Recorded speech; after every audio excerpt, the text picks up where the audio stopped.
it helps to get it up there properly. Lift up and out of the standing leg so that it's strong. Don't let it bend. It is the roots of the tree. Like in mountain pose, your low belly is in and tailbone down. The chest lifts while the shoulders relax. To help balance, look at one spot in the room that doesn't move and keep looking at it. If your eyes move, the mind moves and the body will move. Steady gaze equals steady mind and therefore steady body. Now for the balancing part. Slowly let go of the chair and bring the palms together at your heart. Let's take our 6 breaths here. On the inhale, mush your right foot into the floor, getting the standing leg strong. Exhale, press the left foot into the right thigh. Inhale, see that the hips are square. And exhale, really squeeze the right leg and left foot together.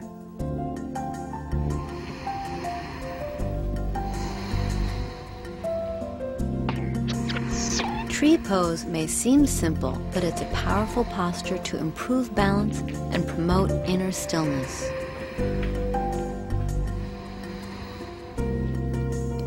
Last inhale, and then exhale, trying to release the pose slowly. Make coming down part of the pose. Okay, remember I said to keep your sense of humor with this one. If it were easy, there would be no benefit. So lift up the corners of your mouth and we'll attempt the other side. Move the chair to your left side and hold on to it with the left hand. The left foot makes the roots of the tree. Bend the right knee, placing the right foot either at the ankle, knee, or top of the left thigh. Again, there's no better or worse here, just options. Rather than just placing it, press it into the left leg. This will help to keep it up there.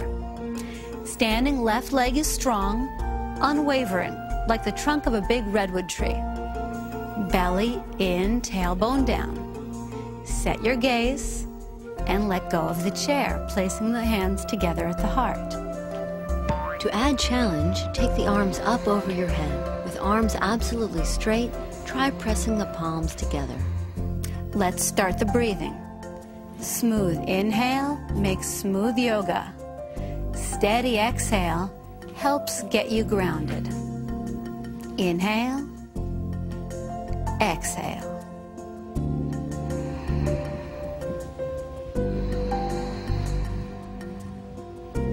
It's called a yoga practice because no one does the poses perfectly. It's not a yoga performance.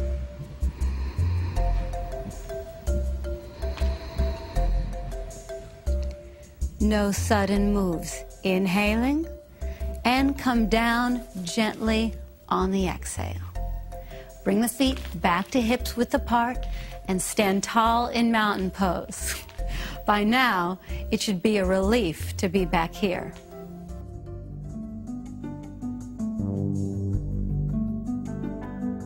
We're at the peak of our yogic mountain. The 6th pose is definitely the most challenging. Standing side stretch pose. It uses all the muscles and is really the workout part of the program. It takes a long time to perfect any yoga pose. Just do the best you can, keep breathing, and bring in the sense of humor that you cultivated in tree pose. Feel strong in mountain pose, grounding down through the feet. Now, step your feet wide.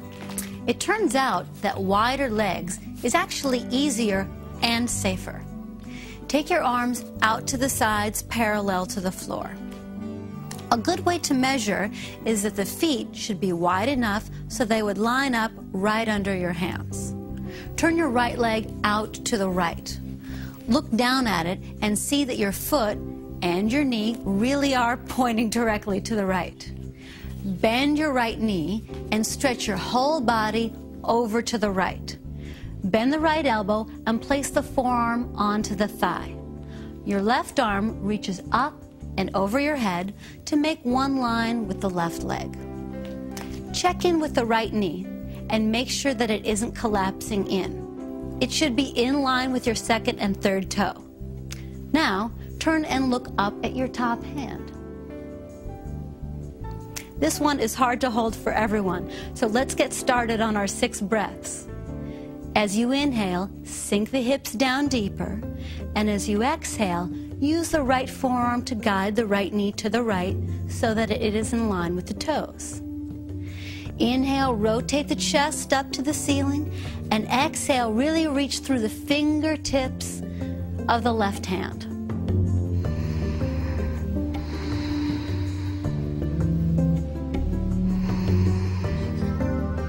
Gently coax your body into the postures. Work into them gradually and enjoy your progress. Last inhale, relaxing the throat and neck. Exhale fully. Pushing the floor away with the right heel, straighten the knee and come all the way up on an inhale. Congratulations! That's a strenuous move. Let's do the other side. Turn the left leg out and the right leg in. If my feet are too close together, when I bend my knee, the knee will go past the foot, and that can be stressful on the knee. Like before, take the feet a little scooch wider so that when we bend the knee, it will line up directly over the ankle. Arms out to the sides. Lean up and over to the left, placing your forearm on the left thigh. Use the arm to guide the knee over the second and third toe. Spin the chest to the ceiling and reach the right arm up and over your head. Let's get right to the 6 breaths. Inhale, don't let your butt stick out the back. On the exhale, make sure to scoop the tailbone under. Inhale, right leg strong, and on the exhale, ground the outside of the right foot into the floor.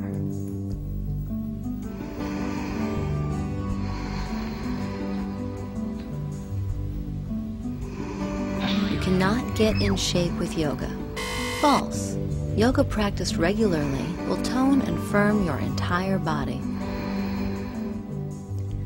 Last inhale to expand the space in between the ribs.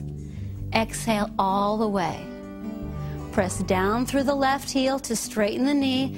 On the inhale, lead with the top hand and come all the way up. Step your feet back together and take mountain pose for the last time. You did it. You should feel really good about yourself. Even if you did just a little bit of it, at least you did some.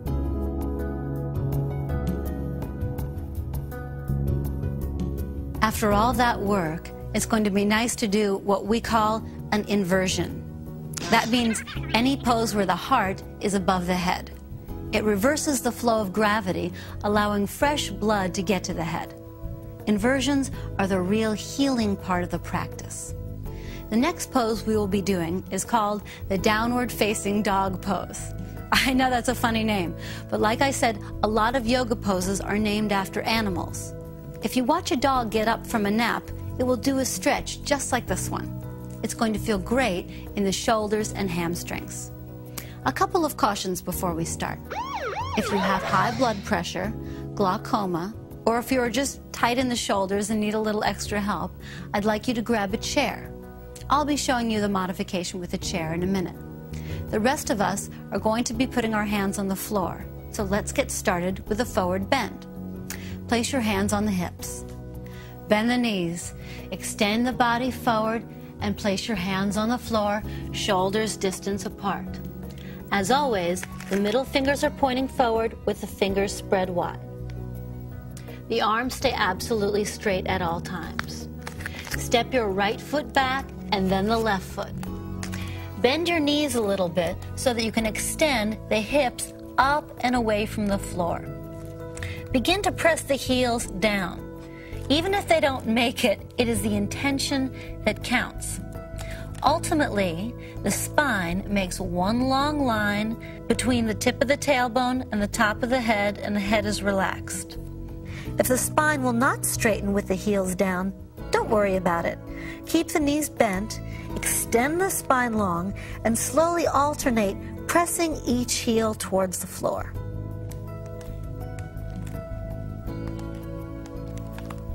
Whether you're on the chair, alternating bent knees, or trying the pose straight with me, it's time to take our 6